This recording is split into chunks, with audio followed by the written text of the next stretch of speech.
हाल ही में आई United Nations की world population report के अनुसार अब भारत की कुल जनसंख्या 141 करोड़ के आंकड़े को पार कर चीन से भी आगे निकल गई है और अब हम जनसंख्या के मामले में विश्व में नंबर 1 हो गए हैं। आखिर कहीं तो नंबर 1 होने का तमगा मिला। क्या हुआ, चाइना महज 45 वर्ष पूर्व भारत से गरीब था। उसकी प्रति व्यक्ति सालाना आय $155 थी और भारत की 210, और अब चाइना विश्व की नंबर 2 इकोनॉमी है। ये बढ़ती हुई आबादी हमें कहाँ ढकेल रही है, इसका भी हमें एहसास होना ज़रूरी है।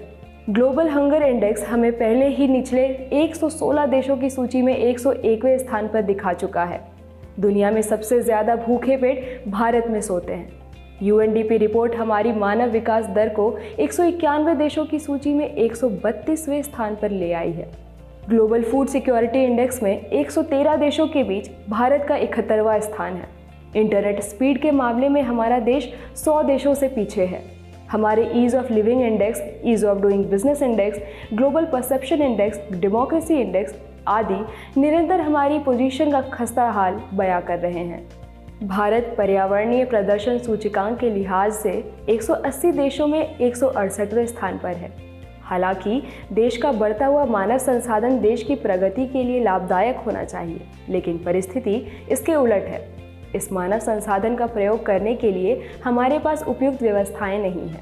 परिणाम स्वरूप ये बढ़ता हुआ मानव संसाधन देश के उपलब्ध संसाधनों पर बोझ बन रहा है।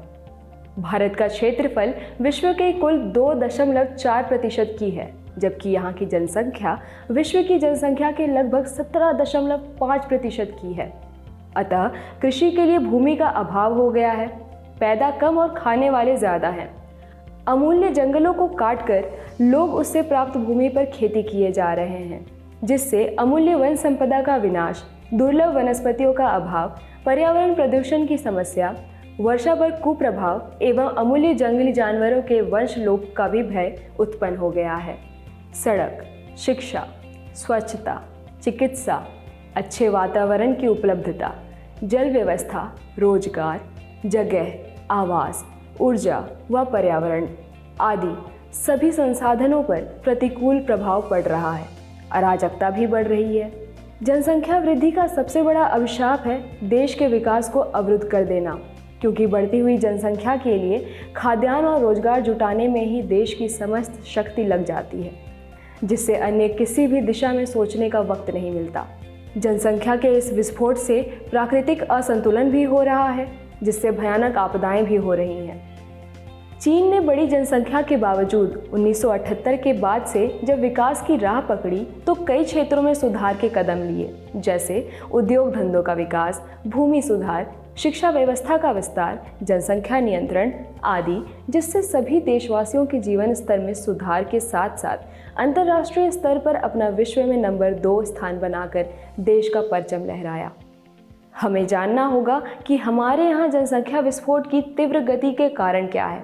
आज़ादी के समय भारत की जनसंख्या मात्र 30 करोड़ की थी, जो कि अब 141 करोड़ के ऊपर पहुंच चुकी है। हमारे देश में आंकड़ों के अनुसार प्रति सेकंड 9 बच्चे पैदा हो रहे हैं।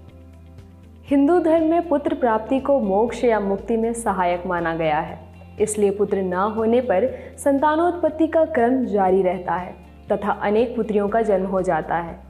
अपर्याप्त आय वालों को अन्य मनोरंजन के साधन उपलब्ध न होने से वे प्रायः स्त्री संग को ही दिल बहलाव का एकमात्र साधन मान लेते हैं, जिससे उनके संतानें अधिक होती हैं। आंकड़े बताते हैं कि उन्नत जीवन स्तर वालों की अपेक्षा निम्न जीवन स्तर वालों की संतानें अधिक होती हैं।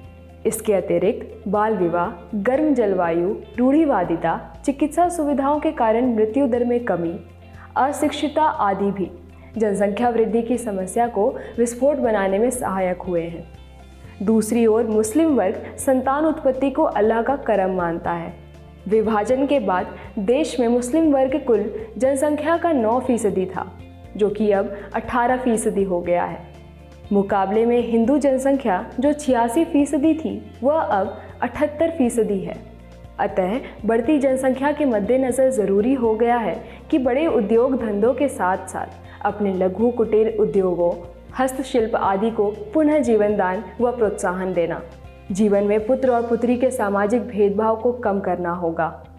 ग्रामों में सस्ते स्वस्थ मनोरंजन के रूप में लोकगीतों, लोक नाट्यों, कुश्ती, खो खो आदि की पुरानी परंपरा को नए स्वरूप प्रदान करने की आवश्यकता है। साथ ही जनसंख्या वृद्धि के दुष्परिणामों से भी ग्रामीण और अशिक्षित जनता को भली भांति अवगत कराया जाना चाहिए। वर्तमान युग में जनसंख्या वृद्धि पर तत्काल प्रभावी नियंत्रण के लिए गर्भ निरोधक औषधियों एवं उपकरणों का प्रयोग आवश्यक हो गया है। निष्कर्ष रूप में कहा जा सकता है कि जनसंख्या वृद्धि की दर को घटाना आज के युग की सर्वाधिक जोरदार मांग है, जिसकी उपेक्षा आत्मघाती होगी। केबीडी न्यूज़ के संपादक श्री NC बंसल के शब्द, प्रस्तुति दिया है यश आर्यन ने और आपके लिए वीडियो बनाया है सुमित कुमार ने।